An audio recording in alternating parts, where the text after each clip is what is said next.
Yep.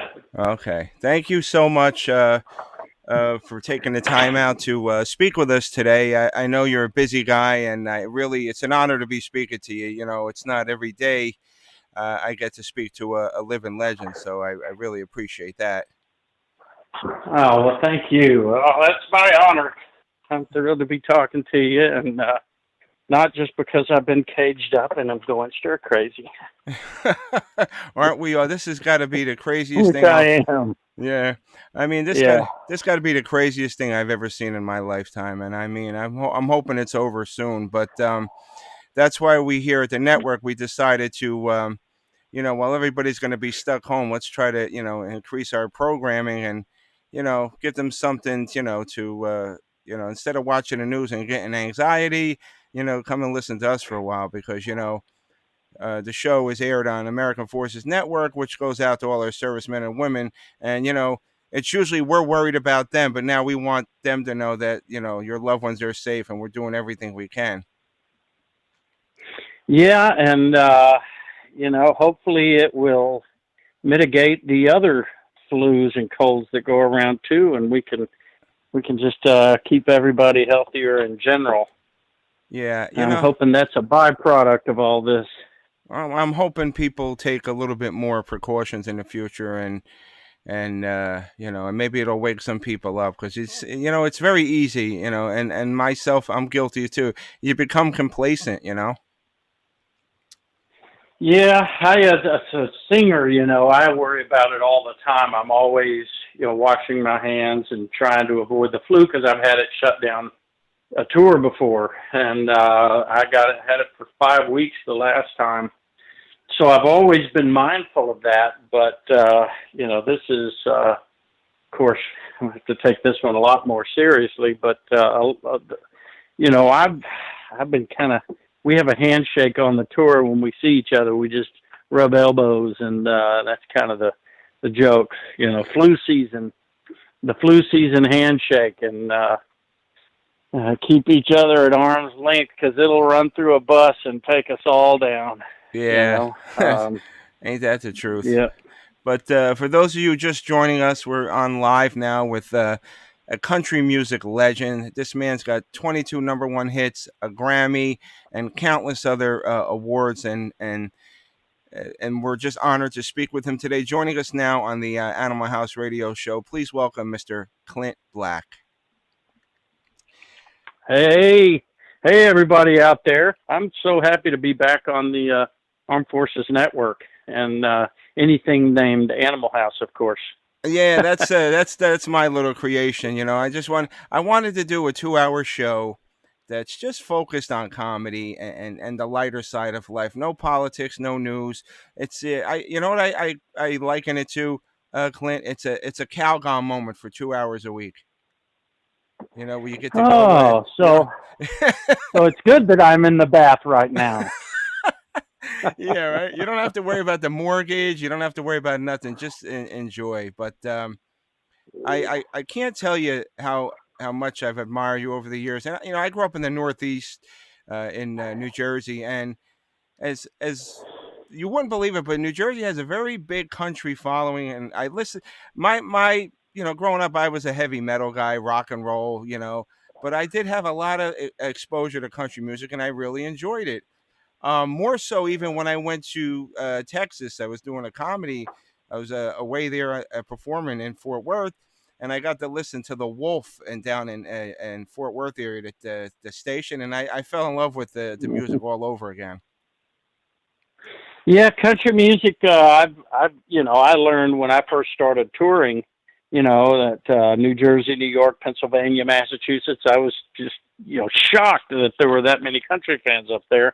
And growing up in Houston with little perspective, you always think everything's concrete up there, and everybody's rocking out. We were rocking out too, but we had the country and we had the rock and roll. I listened to Zeppelin and Deep Purple and all that stuff, and but I was listening to the Merle Haggard and Buck Owens, and then getting up to New Jersey where I was actually born. Oh My wow! mom had yeah, she would go up and spend her last trimester with 3 out of her 4 boys up there with her mom, who was up there for what we don't know. Still haven't found out. But I was back in Texas before I was a year old, but oddly I kept the accent, so I'd still sound like it, right? Yeah, yeah. Y'all would agree. I still sound like, but New Jersey claims me as as their own. So when I go back, I feel really welcome, and also get that taste of country fans in New Jersey. Some of the older country fans when I first started touring, they would say, well, we used to show up with our cap pistols on to go to country and western concerts. So, but you can't do that. You can't do that now. No, please. We got enough troubles as it is. Yeah. Yeah. I being from like I said, in New Jersey, and I'm Italian, but I'm from Southern Italy, so I guess I'm sort of a Southerner as well.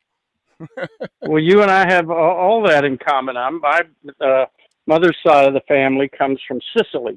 Oh, wow. Yeah. So her grandfather came over around 1909, somewhere around in there. I actually found his registration at Ellis Island, and that's awesome. Yeah, really, we've traced our roots all the way back to the early 1700s in Palermo.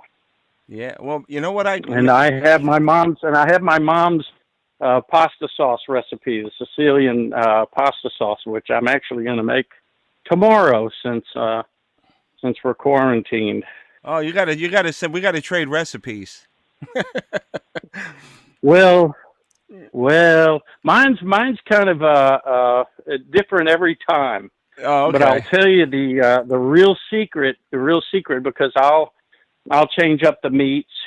Sometimes I'll do in progressively smaller portions. Start with ground sirloin, then go to a mildly spicy ground pork, and then a small bit of really spicy pork. But the real secret, no matter what you're using, is the green bell peppers. Oh, yeah. Just has to be there no matter what meat you're using. If you start, with, use stewed tomatoes or don't, or whatever you do. The green bell peppers is what makes it so for me. Without a doubt. And cooking it for 2 days. Oh, before you eat it. That's the whole key. Yeah, I mean, they had so many tricks back then. I had to ask, and I did a lot of research. From what little I knew, and then I expanded my research. You actually got started like singing at like family barbecues and stuff. That's where you got the bug to become a singer, or? Yeah, my brother had a 3-piece band, no bass player at that time, but they would play in the backyard, and my parents would cook barbecue, and 15 people would come over, and I would jump up there and sing along with my brother until he noticed and ran me off. And then at one point, the lead guitarist, gave me a bass guitar and said, "Here, you're our bass player." And I learned on the job how to play bass. And and then we'd play in the backyard or at a friend's party in their living room, and our PA system we were all plugged into one twin reverb amp. It was just the smallest time you could imagine. Right. And we would sing it like a chili cook-off, but we wouldn't be the main entertainment. We'd be just right over in front of one booth. I remember it was called Bucket Mouth Chili. And so, you'd come by there, and, we didn't have a PA, so you had to be standing literally in front of their booth to hear us. So, my God. Yeah. yeah, we were struggling. I think that's all we got paid was a bowl of chili. Well, at what point, though, Clint, did you know that this is what you want to do for a living? This is what you were meant to do? Well, I had two dreams, and one was to be an astronaut. And I thought, if I joined the Air Force, I could work my way into the astronaut program. And and the other was to be a singer. And turns out I had singer's grades. They would not have let me into the space program, so I made the right choice. It was a conscious choice at around age 17. I decided, and I knew that I could, spend the rest of my life playing in bars and never get a record deal. But I was ready to take that chance. And I spent about 10 years playing in bars before I got that record deal. Oh, you definitely, yeah, like everyone, most people, you paid your dues, and it pays off, and it shows. You have a storied career. I got to ask you, Clint. I want to know if this transcends into country music as well.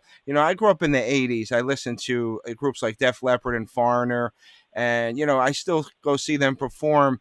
But I saw them first run when they first came out, and I noticed that when I go to see them now, there's like 5 and 6 generations of fans in the audience that there's no way they could have known about this unless they heard it from like a grandparent or their parents. Is that whole true for the country music fans as well? You're seeing older You know, crowds. yeah, more so in the past. It's starting to skew a little more broadly again, but we went through a period there where country music became a little more focused in its targeting of the audience, and it was really aiming just towards the 18 to 25 coveted, advertising demographic. And so the songs were geared more towards, the lighter themes, more of the party, the bonfire, Right. type of stuff. Whereas, for my whole life, you had some of that, but you also had "He Stopped Loving Her Today." The reason being because he died. Some Right. deep, real well written ballad. You had stuff like that, and just every kind of deep, the thoughtful song along with the fun, playful stuff. I've got a tiger by the tail and things like that. Right. And so country music always collected and kept its audience. So, you listened to country music till you died, and the kids grew up in it as well. And then we did go through a period. I think it's trending back toward the earlier years. Went through a period there where they really lost a lot of the 40 and 50-year-olds. And but I look out there depending on what part of the country I'm in, Right. and depending on what kind of venue it is, and I see a lot of older audience coming, and younger audience, and it's really depends on the parents. My daughter, I put together an iPod back in the day, and it had everything on there from Benny Goodman to Boston and Foreigner, and Willie and Waylon, Oh, and we wow. used to play. We used to play name that tune at the dinner table, and I could tell if she was listening to it all or not. So I wanted, before she got influenced by her peer group, for her to just listen to good music without caring about whether it was cool or not. Right. That's I've never heard that. That's pretty cool idea. I like that. I think more parents should get involved with that. At least, give them expose them to it and give them the opportunity to appreciate it. They don't have to. I mean, but 9 times out of 10, good music is good music. That's right. That's exactly right. Yeah. Now, Clint, the latest album came out in November. Still Killing Time. It's a phenomenal album. I was shocked to learn that you were kind of apprehensive in doing a live album.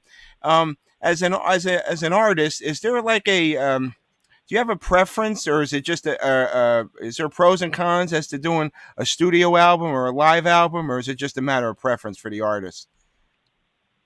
I always felt like, well, with a studio album, you're making an album. You take your time and you make it sound exactly how you want it to sound, and everyone knows it's a studio record. For a live album, I just always felt like it detracted from what I thought audiences were getting in a big venue with big speakers. and that if you listen to a live album, you might feel like, well, it's just, it's just not doing it for me, or, well, I've heard that live now, I don't need to go see him. And and so, I have my favorite live albums, Bob Seger live, Turn the Page, one of the all-time great recordings. So many albums, but sometimes they just don't. They didn't do it for me. I really preferred the studio version of a song, and so I didn't like taking that chance. And then as we got toward close to the 30th anniversary of my first album, I started thinking, well, if I were ever going to do one, now would be the time. And if this milestone goes by, then I might really not feel compelled. And I really did start to feel a little bit like, okay, snapshot, 30 years on the mark. But I was very determined for it to be authentic. And so I went through a bunch of live recordings to pick the performances I liked best. And then I didn't do anything to them. I didn't re-sing them. I didn't correct any parts. I had to replace a guitar. A fiddle part. Sorry, I got distracted. My daughter's trying to FaceTime me about whether or not she can have some of my extra chicken. I'm gonna make her wait because she's 18, and it's a good practice. Anyway, I had to replace a couple of fiddle parts because the file had actually gotten corrupted, so it wasn't usable. And so the fiddle player, all right, her mom came out to save the day. Oh, thank God. On the chicken, thank God. Anyway, had to replace the fiddle part on 2 songs, and then my fiddle player from my road band came in, and he just played them one time through like he would in the show. We just trying to keep it real. Right. So what you're hearing is actual live performances and a real live album. And it was hard for me to get into at first. This may be a little in the weeds for everyone, but hard for me. I hear myself in my mix every night. I don't sound anything like I really sound in my own head, right? Right. And so once I get to listening to it, and I start to live in that world as a listener, it gets easier, and I start to get used to listening to the live record and feel good about it. Oh, and now when it comes, it's a weird thing to trying to listen to yourself and appreciate it the way anyone else might. I'm joining. I mean, I'm not a singer, but I do a lot of radio, and I can't stand my voice. But everybody says, "Oh no, you have a decent voice." I have a face for radio, but I don't know about the voice. That's funny. When it comes to writing, Clint, you do all your own writing. Now, is there a certain process that you have, or do you lock yourself in a room, or does it just come to you, or over the years, how's your writing style developed? It's been really on rare occasions when something just comes out all at once. Nothing's News from that first album, Live and Learn.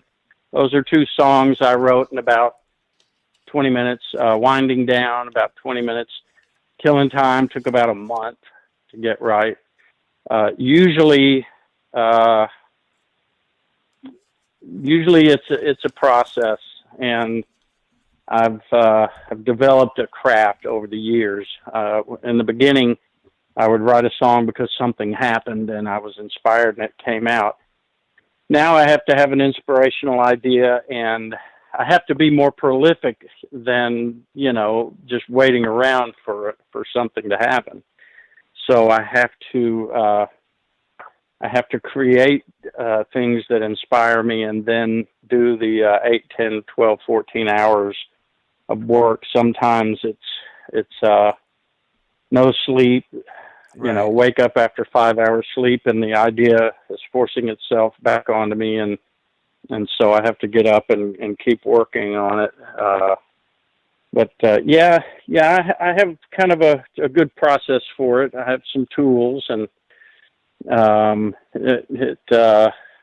use Logic Pro with my Apple computer, Uh-huh. Yeah. and I'll create some drum loops and create something that feels like I want it to feel, and then I'll start trying to sing a song, sing ideas to it, and I've managed to keep from writing things I don't ever want to hear come out of my mouth quicker than Yeah, yeah. it doesn't take me as long as it used to, but some of the some of the songs still do. It's still not right, and weeks are going by, and I'm trying to solve a problem, and I finally do, but it's torture. And I was telling a friend, I said it gets to be torture because the brain knows it has a problem to solve, and it won't let you rest. Right, right. Yeah. You become It'll determined. it'll waking you up like a radio going off. Yeah, yeah. Um, Clint, let me ask you. The recently we just lost Kenny Rogers, and uh, I can't say enough about him myself. I was a huge fan of his work, and he's definitely someone that is going to be missed. Just wanted your thoughts on him. Yeah, Kenny. I didn't get to know Kenny well. I was around him some, and it was always a joy. He was always just a really nice guy. I sat for him once for a portrait photo, and he couldn't have been more kind and generous. Oh wow. I know people who knew him better and had more to say, uh, you know, about that, and that's just the way he was. He was a real sweetheart of a guy, and always kind to everyone, and a voice that you knew instantly it was him. And I sang a bunch of his songs back in the bars, Blaze of Glory and Music Man, and of course I can't sing Lucille now without remembering the joke version. You picked a fine time, the truck driver. You picked a fine time to leave me loose wheel, and those of us who sang it in the bars 1,000 times just Yeah. died when we heard that version. But Yeah. yeah, I sang a bunch of his songs and loved it. And he goes way back.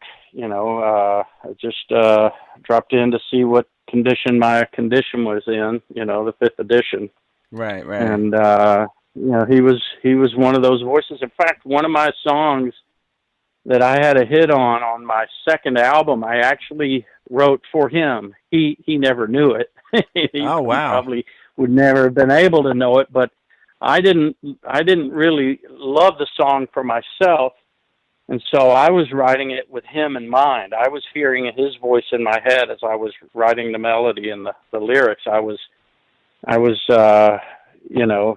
superimposing him into the song. Oh wow. That's and very cool. and Very that way, cool. for anyone out there who knows that second album, the song is "Loving Blind," and I really heard Kenny singing that. I never told him, but I didn't love it so much for myself, but my record company heard it and loved it, and just made me record it. I'm glad I did. Oh It wow. became my song, but for me, it was his song. Yeah, that's Yeah. tremendous. We were advertising, promoting the fact that you were going to be on the show, and we get a lot of emails from our servicemen and women around the world. A lot of them that are in the Middle East, and a lot of them are in what they call forward areas, which means that it's touch and go there.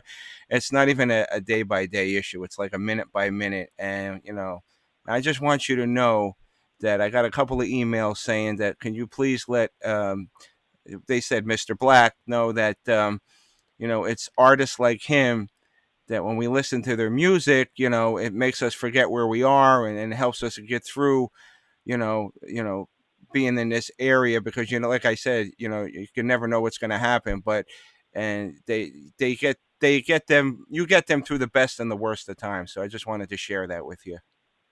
That is really fantastic to hear. I have a lot of friends who are serving or did serve, and at every level, I've made such great friends going around doing some of the USO stuff and just some other things to support the troops, and went over to the Bosnia and over there in the Eastern Bloc, right after 9/11. Right. And I played on bases here in battleships, and it's just always humbling, just the extraordinary people and the sacrifices they made. And Absolutely. I always tell my friends, it doesn't matter what they do. They signed on the dotted line to wear the uniform, and they don't know what'll come of it all. And Right. that's enough for me. And I have tremendous respect, a great place in my heart for them. I was the first year that signing up for the draft was re-implemented was 1980, and I was turning 18 that year, and went down to the post office to register for the draft. And and I remember always thinking about what that might mean, and always wondering, if the courage, if I could find it. And I know that those listening out there have had to face that.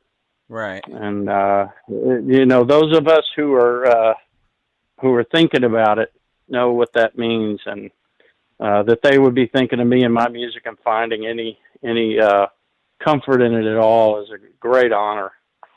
I couldn't even really put that into words without rambling there for 5 minutes. But, No, well, I just wanted you to know that you're appreciated. It's important that and it's good for them, and it keeps the morale up.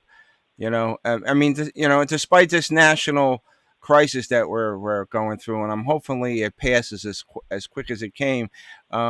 You're working on some other stuff. You can't quite officially announce it yet, but I've heard a rumor that there might be something in the works for this summer. Yeah, that's right. I just finished the album. I turned it all in, met my deadlines, got the artwork done. The first song off the album, I think, will be especially suitable for our men and women in uniform. It's oh wow. I don't want to say what it is, but it's something from the heart, and there's a few things in there that I think they'll relate to. But overall, the message of the song, for anyone who loves this country enough to put on the uniform, I'm hoping it'll really strike a chord with them. I'm sure it will. I'm really, really excited about the album, and it's been a long time in the works. It's 5 years since I last released an album, and I've kind of worked off and on a little bit with no plans to make an album, but had been writing and finally just set out about a year ago to make it an album and be official and all. And in the middle of all that, that's when my manager and I started talking about the 30th anniversary, and then I said, okay, I'll do a live album, and I put those 2 other songs on there from way back that never made it onto a record. And so in the middle of making this record, I pivoted and put out this live album with those 2 studio tracks, and it's been quite the odyssey, just going through, still killing time and celebrating 30 years, and now wrapping up this album. It's, for anyone who's never made an album, we often joke it's got to be something like, delivering a child. It's just you're carrying this thing and carrying and and then you reach a point where you just get out, get out, Yeah. go be a record, get out of my studio and just go out Yeah. into the world. I can't take it anymore, but it goes from being an art and something very inspiring and moving that you're jonesing on every day, and it's got all Right. this mojo for you, and to becoming a piece of science. Yeah. Now you don't get to enjoy it anymore. You just have to make sure that all the pieces are in the right place and all the levels are in the right place. And you work in radio, so you know what that means. You move Oh this yeah. fader a tiny bit, and that has to come down zero point 0.3 decibels and so on until you know that whatever instrument you focus on at any given time, you're going to be able to hear it. And then you can Amen. also sit back and enjoy it as a record.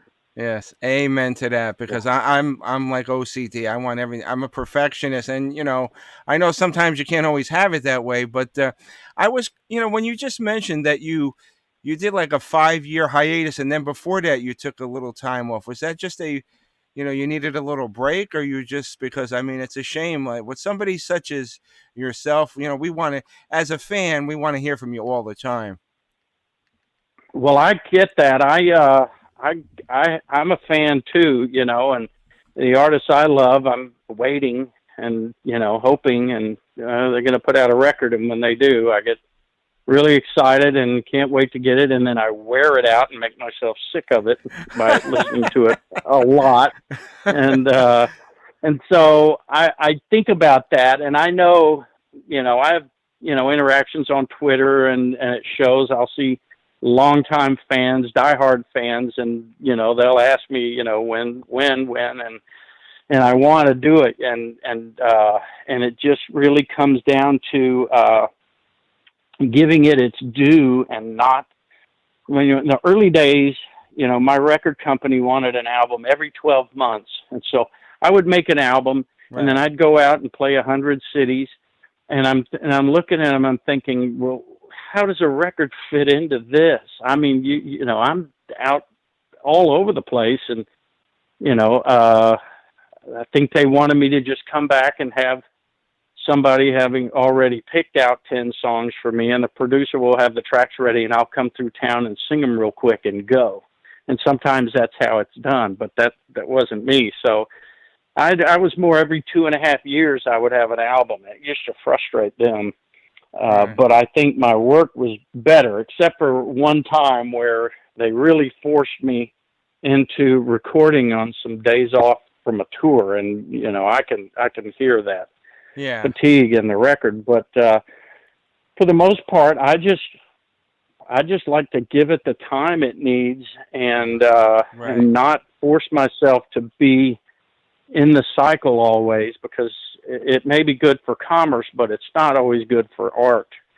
So Right. I Right. tend to make a record when I have to make a record personally, Right. You want and to make. then Yeah. it You want. turns out to be about 5 years. Yeah. You want to make a nice pizza, and you want to take your time making it, decorating. You don't want to make a Domino's 30 minutes or less. You know what I'm saying? Yeah, and I'll eat a Domino's. Don't get me wrong. Despite this national crisis, Clint, I hope you get back to touring real soon. Um, and I hope you get to New Jersey because I'd love to bump elbows with you. Well, thanks. Yeah, I've made it through there a couple of years ago and played in what was it, Count Basie Theater in Red Bank, where Oh, that's a great my venue. parents. Yeah, my parents lived in Red Bank when I was born, in a hospital in Long Branch, Oh, wow. and making it back over there and just getting a sense of those little towns, like little hamlets, all strung together. Yeah. It was Red Bank, Morristown, I think. Yeah, it was really really fun to go back, and we're hanging on to every tour date as long as we can before we reschedule it. So we're all poised, ready to go out. We had about 80 cities booked, and we've moved a bunch of them into the late summer and the fall. I think one show has had to be canceled because there was no way to reschedule it. But we're trying, and I'm really hopeful this 15-day mark, by then, they will have a really good sense of the real dangers and also a remedy and get everybody back to work. You know, I want to get back to work. All my people who tour with me, you know, they need to be working, but there are a lot more Americans out there who they're going to really be hurt by this. Yeah. And you know, the fear is that people aren't going to be able to recover. Hopefully, you know, the president and Congress will get something together that's really smart and helps everybody survive this. And I think, you know, getting out and singing music is the least essential part of it all, but we really want to get out there and play, and hopefully that'll happen soon. I hope so too. And you know, music is universal, Clint. So it'll, you know, and I think for the most part, this country is coming together. A lot of people are stepping up, which I'm so excited to see. Clint, if people want to come and check you out, what is your website? I'm at clintblack.com because georgestrait.com was taken. And oh boy! But I'm at Twitter. It's Clint_Black at Twitter. I think I've forgotten how all that works. But on the website, you can find all my links. I'm pretty active on Twitter. I go periods where I'm answering just about everything, and then sometimes I have to disappear. But Facebook on there too, and I have some things that I'm going to be doing with Sounds Like Nashville, where I'll be, you know, joining other artists as we perform, you know, from our living rooms by ourselves. And, oh wow! Do what we can to entertain, and that little effort. Hopefully, I'm going to be doing that soon. That little effort, believe me, is going to go a long way. People are going to appreciate it, and it's going to be well received. You know what I'm saying? Because, you know, just the fact that you're taking the time. And I see a lot of people doing that now. On, you know, as bad as everybody likes to, you know, complain about the internet. That you know, we have no choice but to. It's the only way we can communicate. But you know, because I always encourage my kids, get out and go see what a tree looks like. Forget about video games. But now. It's what's holding us together, and you know, I can't, like I said. Yeah, we need it too. You know, we hunger for our audience, and so it's good for our soul. Absolutely. Before I let you go, Clint, would you do me a small for a fellow Jersey boy? Can you do me a favor? Sure. Would you do a station ID for us?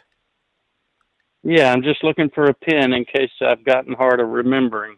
It's very simple. You're just going to, basically, what you're going to do is introduce yourself and say you're listening to the Animal House Radio Show.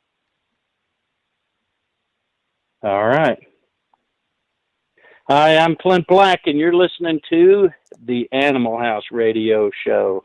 Let me give you one more of those. Go ahead. I'll try to put the emphasis on the right syllable. Hi, I'm Clint. Hi, I'm Clint Black, and you're listening to the Animal House Radio Show. That's perfect. Thank you so much, Clint, for your time today. I hope the tour. Thank you. Good luck with the tour. Good luck with the album coming out. Please keep us in touch anytime you want to come on. You have an open door, and please, above all, you and your family stay safe and stay healthy. You too. Stay healthy. Thank you very much. All right, Carlo. Bye-bye. Thank you. Bye-bye.